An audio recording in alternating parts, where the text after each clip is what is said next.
Good morning, everyone. I'm Liz Geyer, and I am a collaborator for Create a World. And I have with me today two amazing women, Lori Camden, who's also a collaborator for Create a World, and one of my dear friends, Sarah Harper, today. And I was in conversation with Sarah earlier this week. Sarah and I do what we kind of have titled a self-study check-in with each other on behalf of life and our curiosity about life and research into life. And Sarah, you were in your brilliance this week, and so I asked you to come on. And so we're just going to have a conversation about our curiosities today. I, at this time in my life, in the various fields that I'm with, am kind of in a very quiet place. The one aspect of me is kind of in hermit mode and settling in, reviewing the year, getting ready for 2023. It's what I'm realizing has always been my design at this time of the year. And then in Lori's realm of being, you're with where you are right now, and Sarah, you are where you are right now. And so the other day, you and I, Sarah, were having this amazing conversation that really pinged me and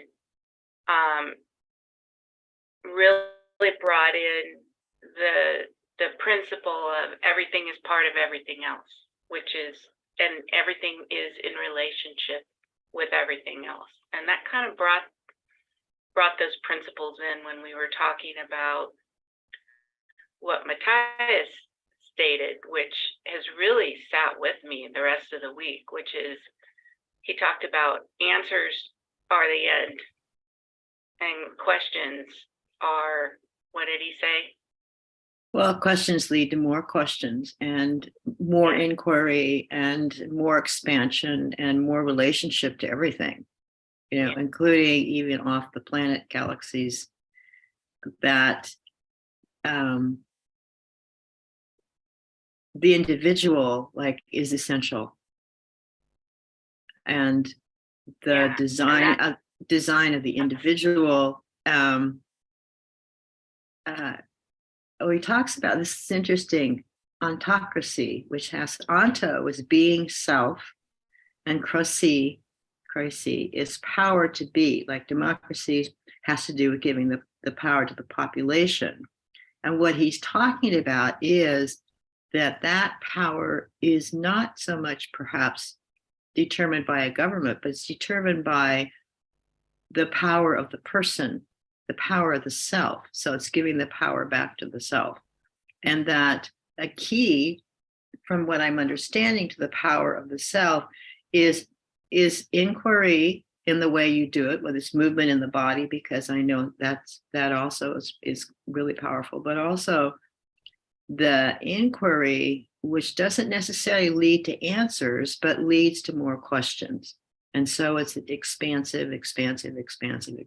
So, and that in fact gives the power or opens up the power of the self. It's my interpretation.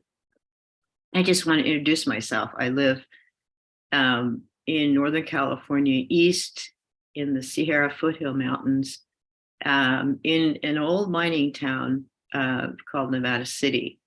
So I just want to locate myself where I am located in the world, on the earth. Yeah. Thank you. Thank you. Yes, and Sarah is located in a place that's near and dear to my heart. I didn't know that my favorite place on the planet is about a half mile to a mile south of where Sarah lives.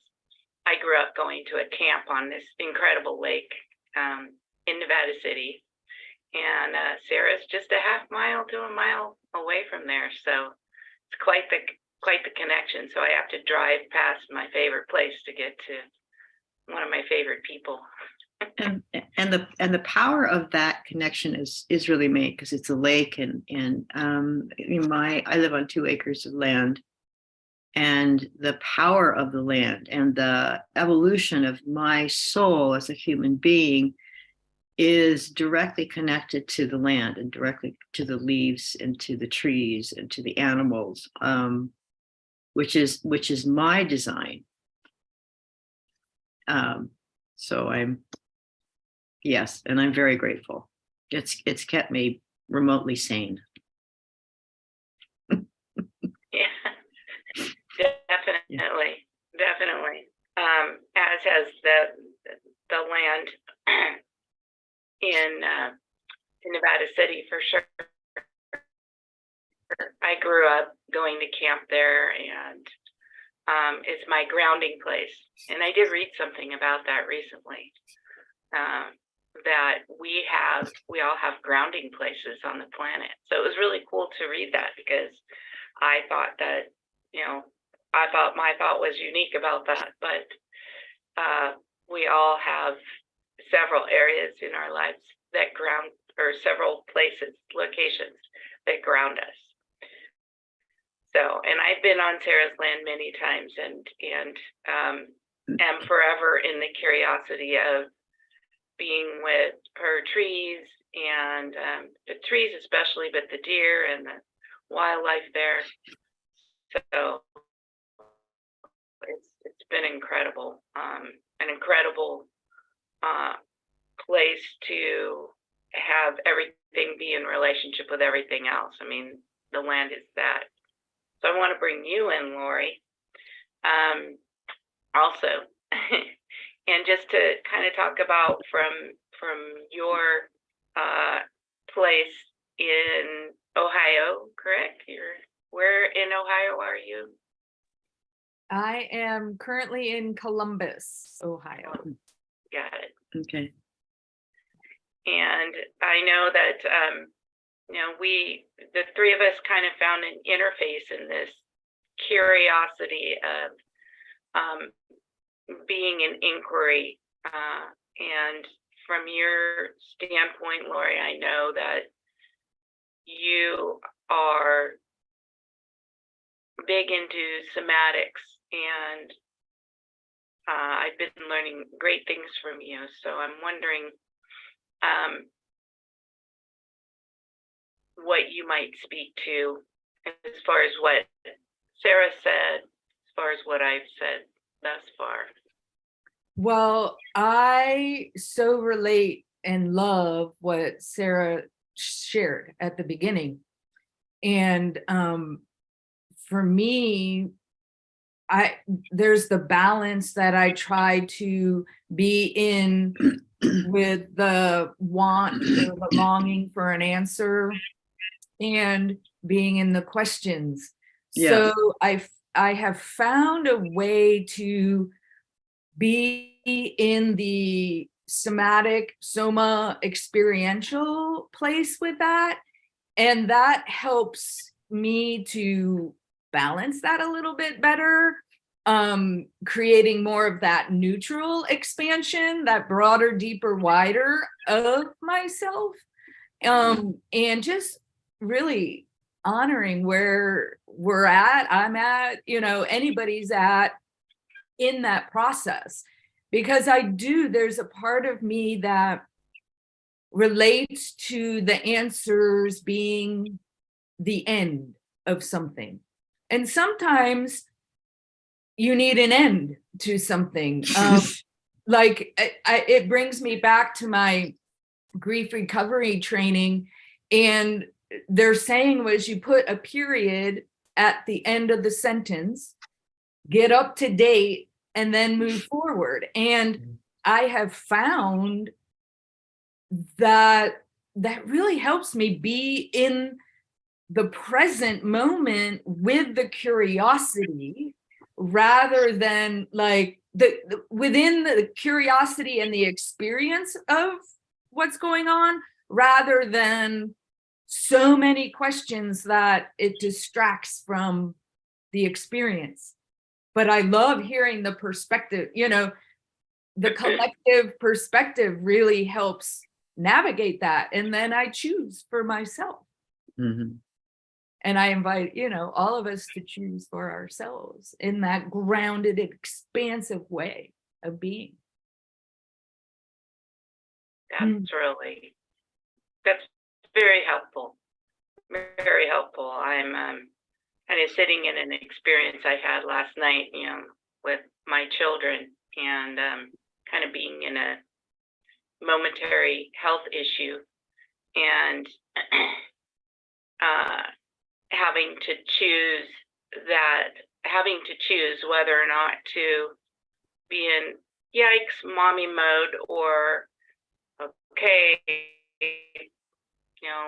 get my tail out. In our Newfield work, we have these different body dispositions that we try on for various situations, and one of my favorites is the stability body disposition. You stand strong in your trunk, and then you have a tail that goes out the back of you, and my tail went pretty far back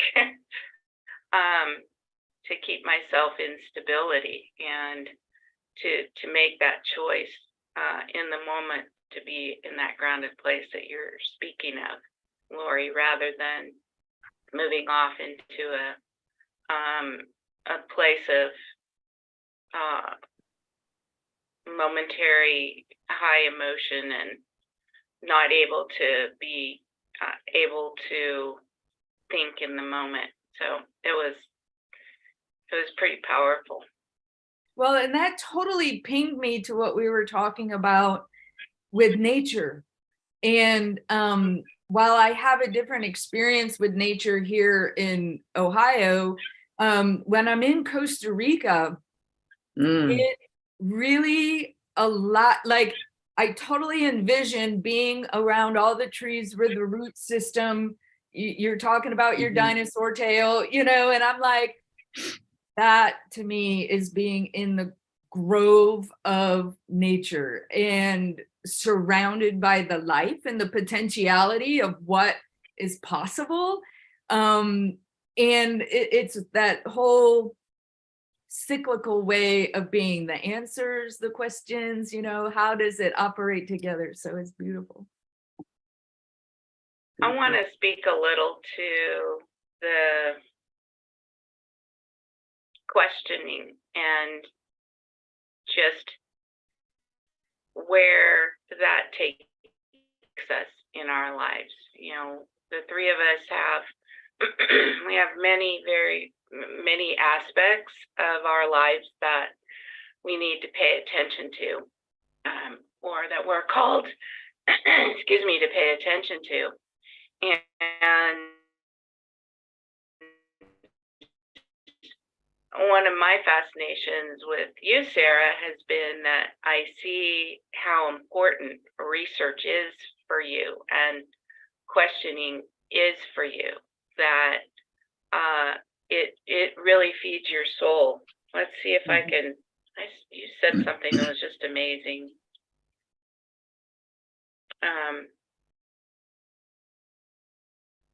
Well, I'm just wondering if you can speak to how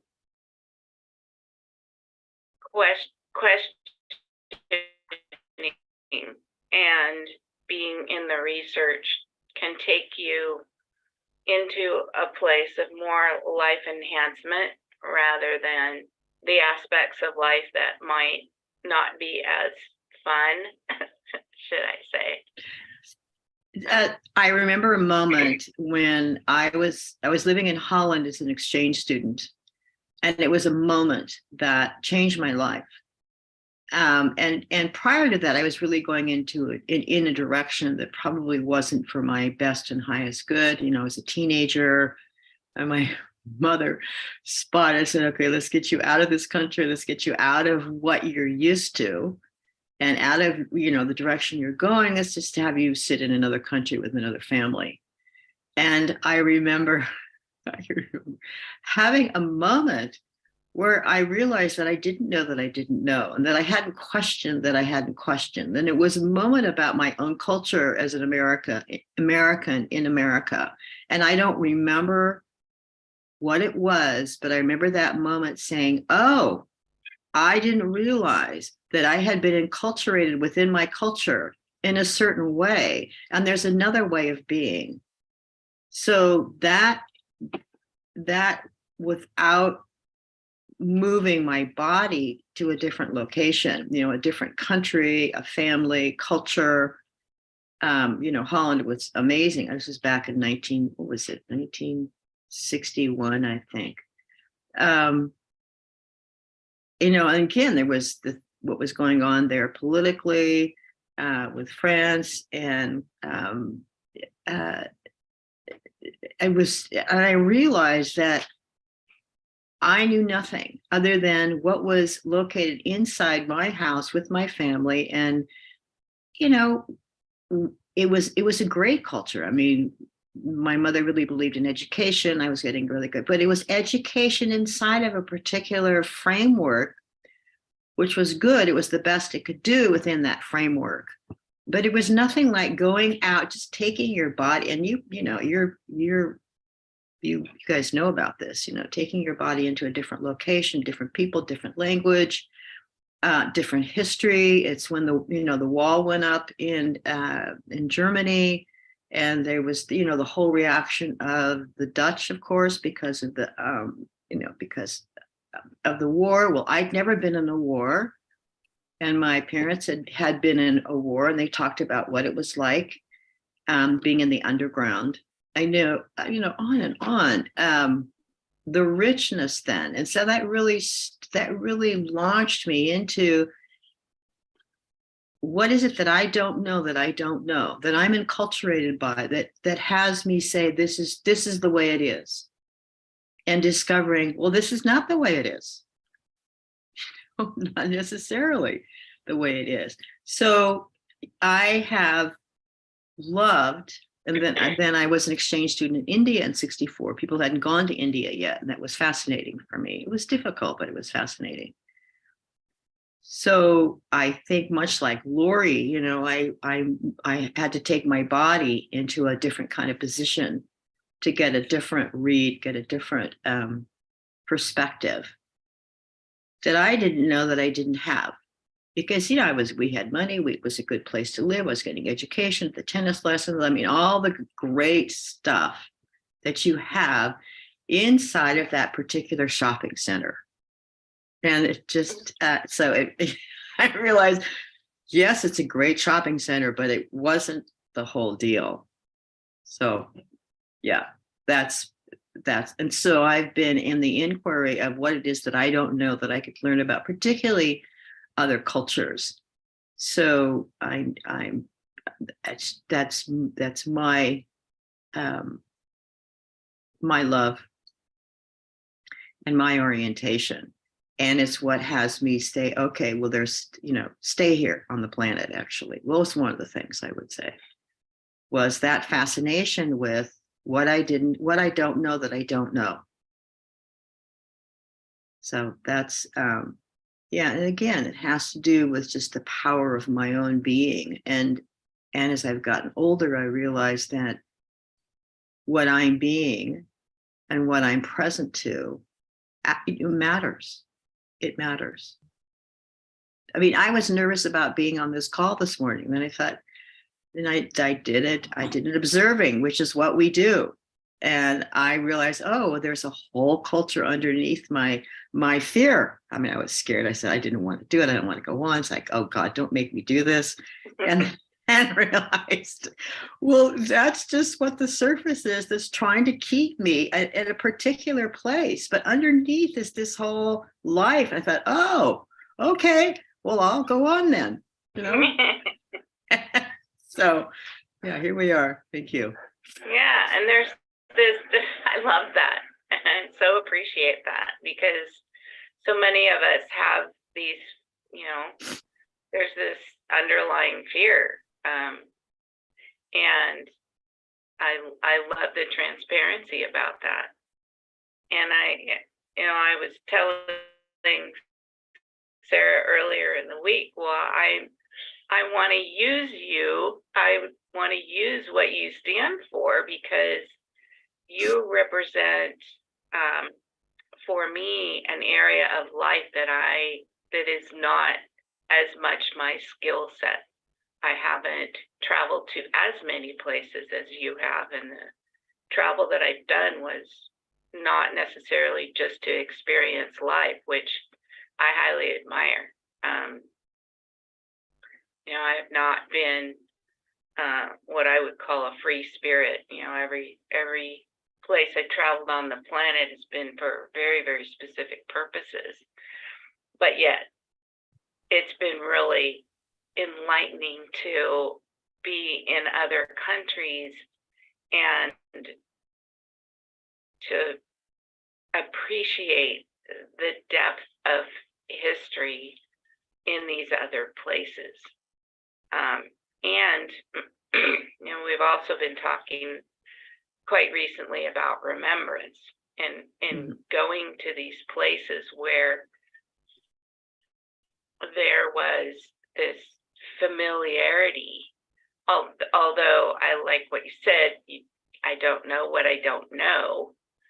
But I just recall, I remember my first trip overseas. I went to Canterbury, England. Oh. That's my first trip all by myself to sing in a 10-day music festival. And so we were at the King's School, stayed at the King's School, performed in the cathedral, and I mean, it opened up my whole existence. But yet, now that I'm talking about this, there was a remembrance there, a familiarity. Even though the cab driver pegged me right away, saying, "This is your first time overseas, isn't it?" He knew immediately. I said yes, and he was so sweet about it, right? But yet, being in the experience, being in the cathedral, there was definitely, I felt that I'd been there before. I felt so at home there. So that's another fascination, in our travels of this part of remembrance. The same thing happened when I went to Ireland. Oh my goodness. I went to the Gap of Dunlow in, was it Dunlow or Dunlap? Dunlow, I think. Well, one of those, yeah. And there was a huge remembrance there. And so for me, I'm just pondering the inquiry about culture, right? And being in various cultures. To be in those European cultures was fascinating. Fascinating, but yet also as though I had come home. So I'm wondering about that for you, Lori. I know you said Costa Rica and being in nature, it feeds the soul and creates grounding and stability, but also culture for you, because your husband is Costa Rican, correct? Am I correct on that? Yeah. So I'm just wondering too, in your travels, how you've been impacted by Well, I love, Sarah, how you shared earlier, because I have a wide range of experience. I grew up in like a suburban town, then a 100-acre farm in the country, middle of nowhere. Then like basically a city in now Columbus. So it's like a mixture of all of that, and in Costa Rica. And then haven't traveled much in my life, but I remember the very first time that I stepped foot on the land of Costa Rica off the plane, I was like, all right, talk about the remembrance. I'm like, I'm home. And Yeah. then the interesting thing that kind of creates that like thank you sign from creation. We were drawing cards and I drew a home card 2 years in a row. Wow. So I'm like, all right, I am supposed to be here. I'm listening. And very much when I went to Ireland also, it was the land, the land. I was like, wow, I've been here before. And so it's, for me, I think it's the land first, if you will. So that deep, deep connection with creation and nature. And then the cultures. I, go into the questioning that you asked earlier. Instead of asking like, well, how do you do this? How do you say this in a different language or what have you? I watch and I join with, and we create different ways of communicating outside of spoken language. And we're more in the experience of it. And that's what I question. I'm like, so how do you experience your daily life? And then I watch and I join in. And it's a beautiful thing to have the accessibility to be able to do that. And, through Zoom, I feel the life of our community in which we're speaking with. Yeah. And it doesn't always have to be like right there physically. It can be on screen too, because it's all in the heart and it's all connected with life. It does bring for me forth something that is probably part of my design, my structure, and that is how important the indigenous cultures are, not only because they're connected to earth, the sky, earth, heart, also because of the perspective that they have, like what the indigenous culture says, believes, lives in is real from their perspective. And though I may never go to the indigenous people in Japan, I can imagine myself being a sister, brother to them, like related to them, and really encouraging the strength, stamina, capacity of their culture to continue to exist. Because it seems to me, the more that we have indigenous cultures, the more that we have, really distinct cultures, the more complex is the reality of the planet, the more complex possibility is the capacity of being here, that we are multidimensional, we're multi, who knows, who knows how complex we are.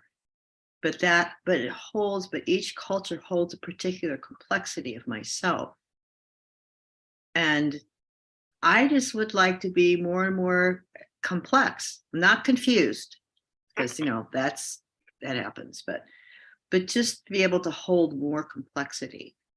And that this self that I am is enlivened, is nourished by the complexity of the variety of perspectives and realities that are held here on the planet.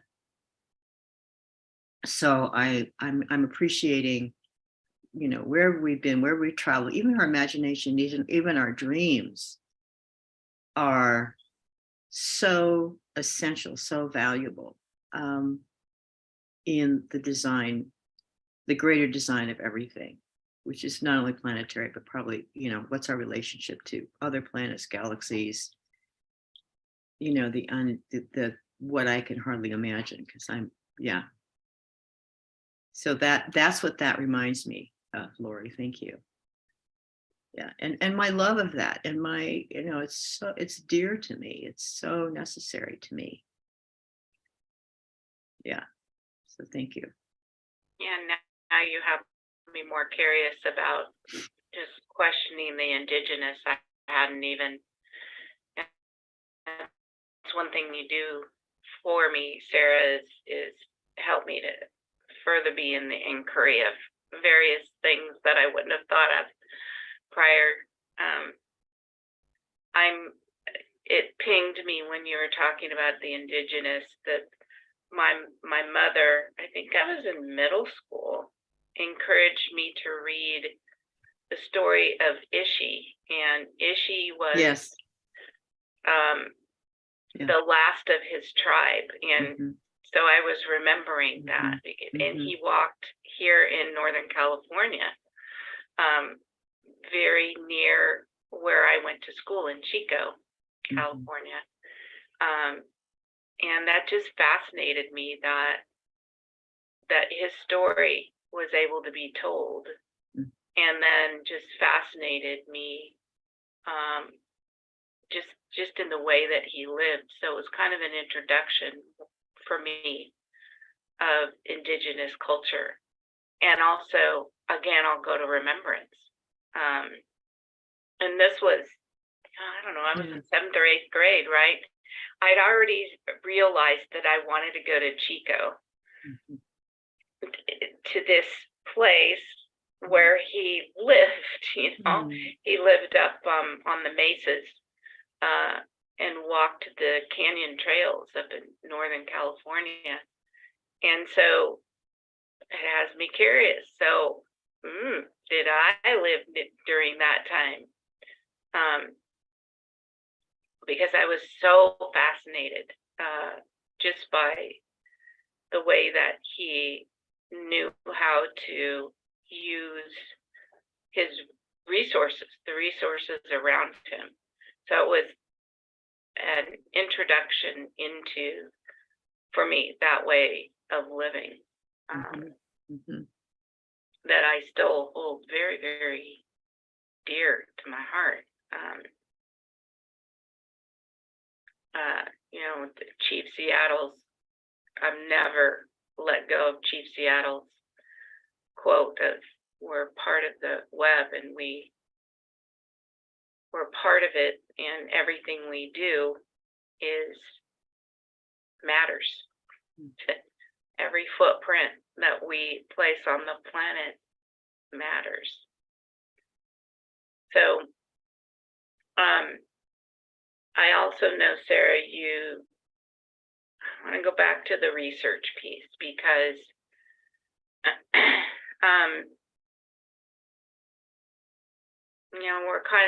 we stand in the both ends of life right now, right? We have, on the one hand, we have our day-to-day human activities that we need to be with, and then on the other hand, we're in the inquiry of the more of life, and where we each stand, and being in the remembrance of that, and where we each stand. And so I was really struck the other day about how I was with you in all that you're in life, and then the research. And I keep wanting to go back to that, because I think there's something in that for all of us, to help us through when we're having struggles in our day-to-day human existence. So I don't know if you can speak to that, of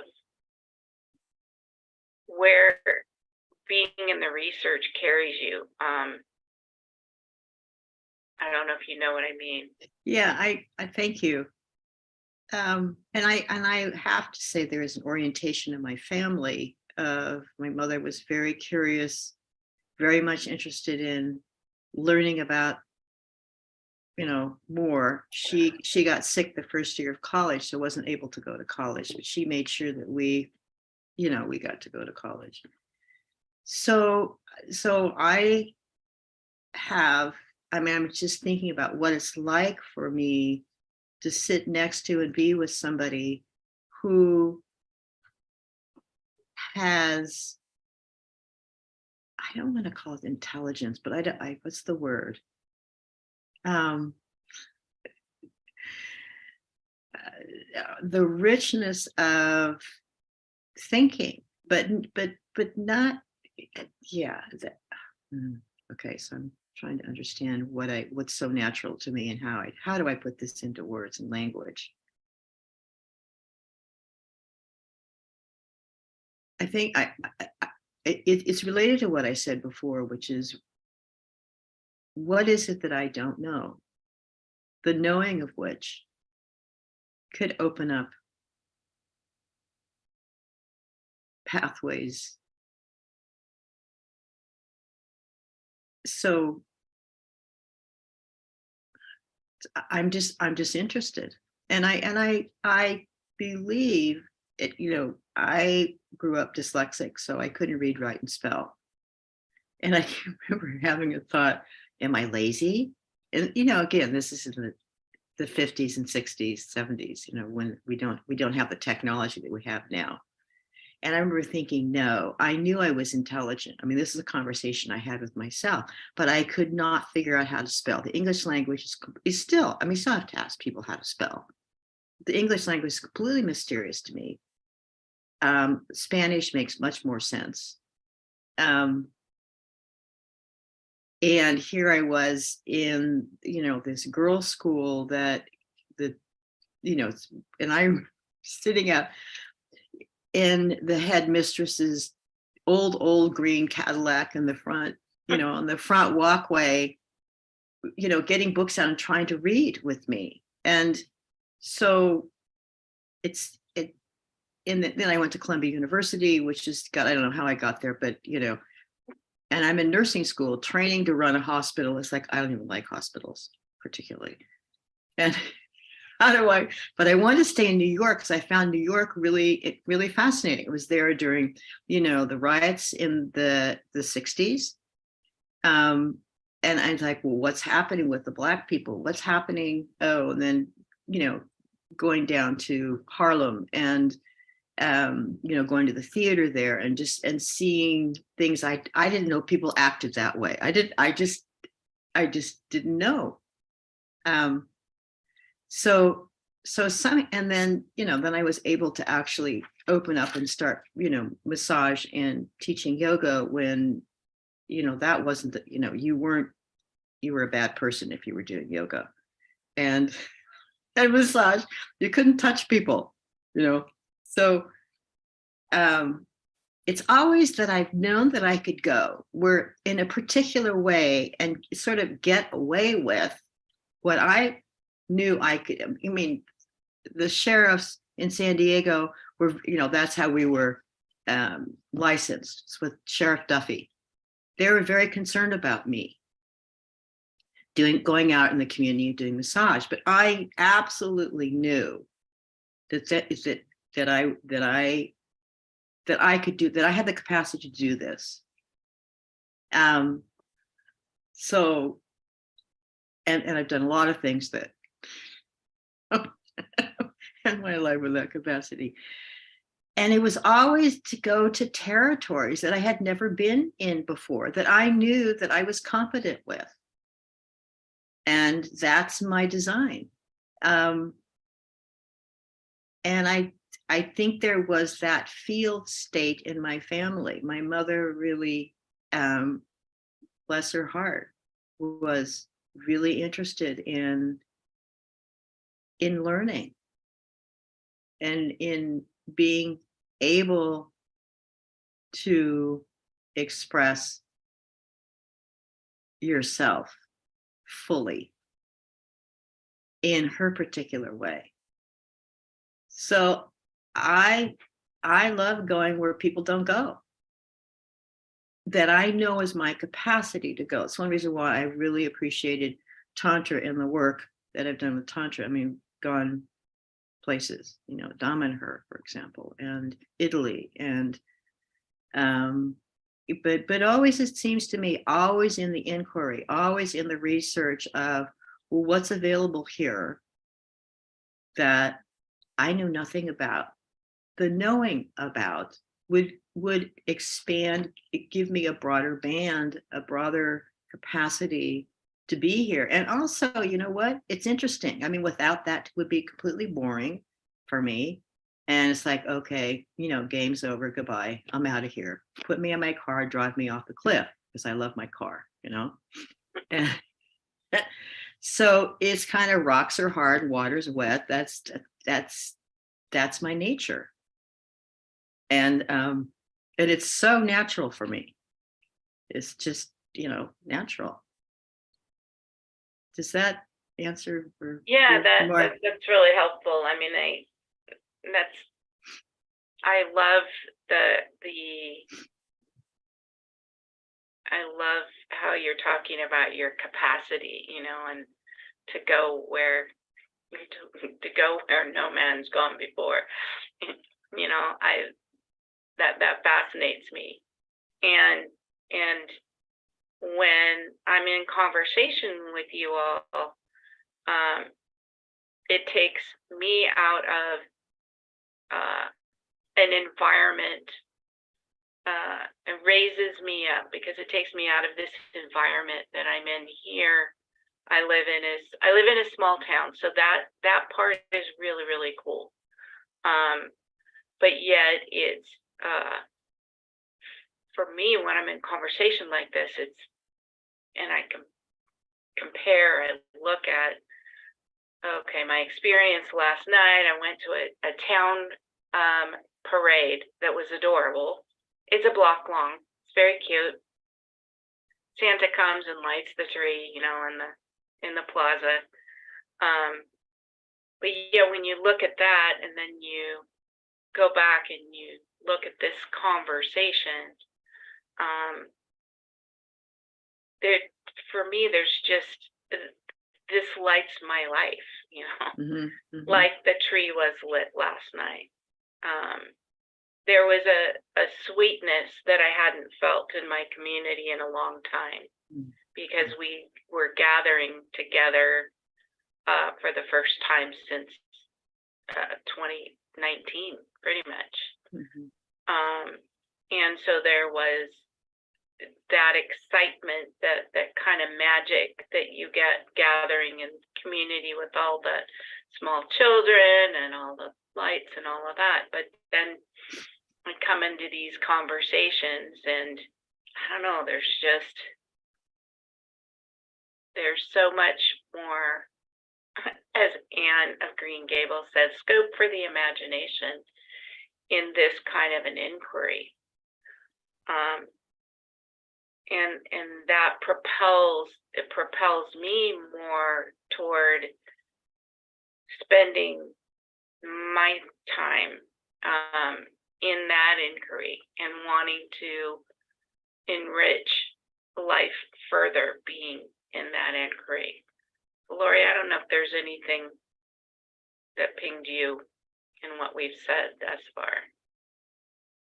I think the biggest thing that is rising in this moment is, where are we in that? So are we in that flexible, balanced, vulnerable, transparent, authentic way of being while we're in that curiosity of asking questions and finding answers or what have you? And while connected to that whole system, as you ask questions or contemplate answers, there's more of a richness. It's not like seeking answers or seeking information. It's that perspective that allows for the broader, deeper, wider engagement in connection. And I appreciate researchers. I think it's great, because without the researchers, I might not know what's going on. And with that, I get to choose to try on that research or be in it. And, like Sarah, when you shared about teaching yoga and stuff, the same thing. I teach yoga, Tai Chi, Qigong, and movement. And when I started not too long ago, there wasn't any research. But I knew experientially how it made me feel. So I knew it was good. It just helped bring in that life and that vitality. And now there's all kinds of research out. So it's the beautiful both and of creating the more of how you integrate life and be with everything, earth, cosmos, universe, how are you on the earth? And that flexible, inquisitive. So I like the inquisitive or the wonderment rather than the questioning, or, so that's like, I feel in my own being how I'm changing that languaging to make it softer, more with life, and more like blending with the juiciness of creation rather than it has to be this way or that way. So it's interesting. It brings up for me being in Puerto Vallarta. Puerto Vallarta is in Mexico, in Mexico. And being with my friend, and I think it was around Halloween or the Day of the Dead. And I said, God, what's with the skulls? Oh my God. It was just like scary. It's like, this is just too weird. I mean, it's so, in my experience, so unchristian or whatever you want to call it. And so, so the inquiry for me is, the questioning is, okay, so what is this in the culture that it would celebrate this very obtuse, in my experience, way of celebrating dead people died. So, and I think there was, I forget the name of the movie that explained that when you remember the people who've passed, that keeps their spirit alive. And and then also just being with Dom and her, and how they celebrate it too. That it's a time when the souls are closer, and you remember the souls, and there's an aliveness there. So for me, that's an example of inquiry and curiosity and research. And so now it's like, okay, bring the skulls on, bring on this weird activity. I mean, it's fine. Just let it rip, because it's celebration. Sarah, that's so funny, because as you're speaking, I've always been drawn to skulls. I have a few skulls in my office. Never really knew. I've always been drawn toward the Day of the Dead. And that, but I know no history. Like cognitively, I don't know the history, but I believe in my being, sometime or another, there's been a connection. And that's what I love in the questioning, in the inquiry. It's like I'm drawn to these things, and then I hear your story. And I'm like, well, yes, of course, that makes sense. And that just like lights up and adds to the palette of my beingness. So thank you for sharing. And it was also when I was 12 years old. So I'm just relating. I was 12 years old. I went to Taos, and so this would have been in the 50s. And there was a parade of where people would go, into the different churches, and they would start in the square, and they would, beat themselves. And then they would carry the crosses with the candles that were dripping on their hand. I mean, there's a denial that this ever happened before because the church doesn't want, but and I'm 12 and thinking, wow, whoa, this is so, and I'm just there. So, it's part of my palette of life and the richness and just, like people crawling on their knees and the women. And I'm just thinking, well, what is that? What is this? I don't know what I was thinking. What is it that has people, have wax on their hands, dripping on their hands while they're carrying crosses and there's blood on the cobblestones in the square. And I'm thinking, well, I mean, it was so again, the love of what you love and how you express the love of what you love. I think it was more of that wasn't that the love of what you love. It's more like, you're trying to whatever be a good person because you're basically not, according to some, the church or the culture. I think, I'm not sure. But just the fascination of that, and like, well, what's it? What is it? Of a 12-year-old? So, yeah. So that's really, the rituals of cultures are so are fascinating to me. It's like being with my mother when in Holland, when the planes were going over, and actually my sister was at the time, in 1964, she was in Germany. She had gone there with her husband, who was in the Secret Service. And the planes were actually bringing food to the people because there'd been a block.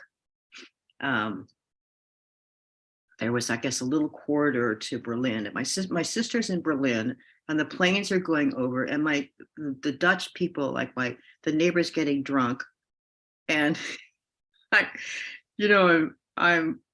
next to my Dutch mother.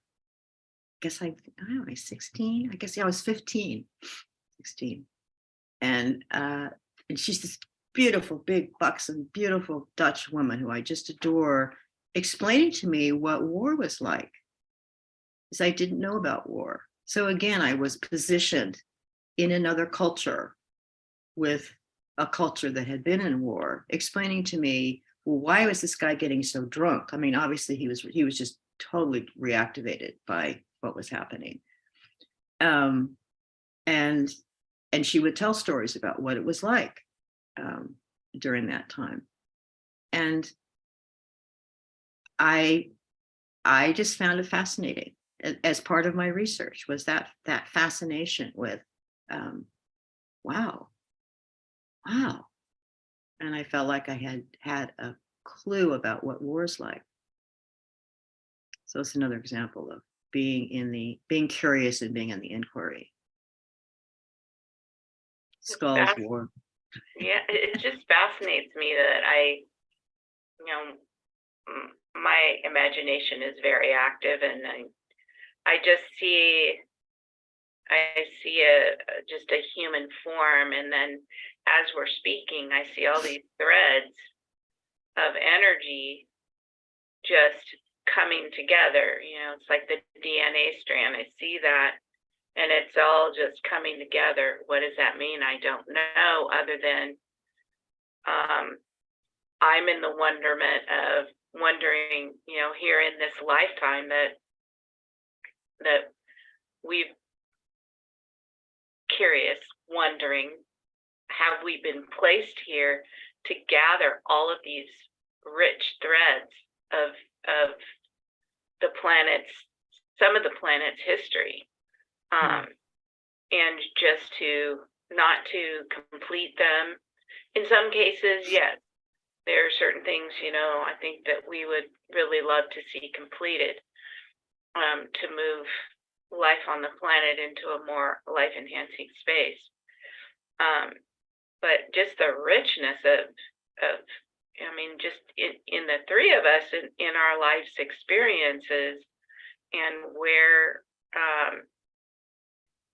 we bring our merit, because we're also in the inquiry of standing in our merit, and where our unique designs are carrying us in this ever forward motion. That's kind of what I'm seeing, this spiraling motion of moving from what all this rich experience of having been placed. It's almost like sometimes I feel like, Tantra's talked about being placed like Monopoly, like the Scotty dog, right? That we've strategically been placed in these different locations on the planet, and then gathering those threads and bringing them into what will be, I guess. It just fascinates me. That movie you were talking about, I'll reference it. It was Coco. That was Yes. the Pixar. That really opened my eyes Yeah. to that culture. Thank goodness, because I didn't know much. I know I was fascinated. I taught several children, from Mexico, and loved the families, and the families were very kind, and some of them even took me into their homes as their teacher, so it was really, really special. But I didn't really understand the culture as much until I saw that movie. So it's just very, very, very helpful. Yeah. Very helpful. Thank you. Yeah, this is, what richness we live in. Whenever I sit back and put myself in a place of either feeling like I'm not having, or sadness or grief, which are all very, very, very important. That's another thing I've been in the inquiry of, is how important I feel it is to be in those states of being, and not have someone try to come in and swoop in and fix those states of being. That those are important because they help us to gather the power also, and even being in inquiry of those not as, well, in my words, not as fun states of being in life. Still, there's just this richness that we have to offer both ourselves in the development of self, but also others. And that's what I feel this conversation has been. Everything in relationship with everything else. If you look at this, the scope of this timeline that the three of us just have been talking about, wow, so much has happened just in this lifetime for the three of us. So Lori, I don't know, I'll bring you back in. I don't know if there's anything kind of where we have just a couple of minutes left. So any takeaways? I would sum it up as we are all worthy to contribute, however that is. Beautiful. And witnessing it and honoring each contribution as it is, that is sacred to me. Beautiful. Beautiful. I love that. Sarah, how about for you? Yeah, the power of being self, and I want to say the development of the relationship of self to self is truly powerful. So I really thank you, ladies, for inviting me today. Yes. Well, it turned out to be fun after all. Yeah. and I so appreciate the depth that you've brought, Sarah, and the depth you've brought, Lori. to my existence. So honor you, two beautiful souls. So I hope all of you have a wonderful rest of your day, and we will see you next time. Take care. My pleasure. Beautiful. Bye. Bye-bye.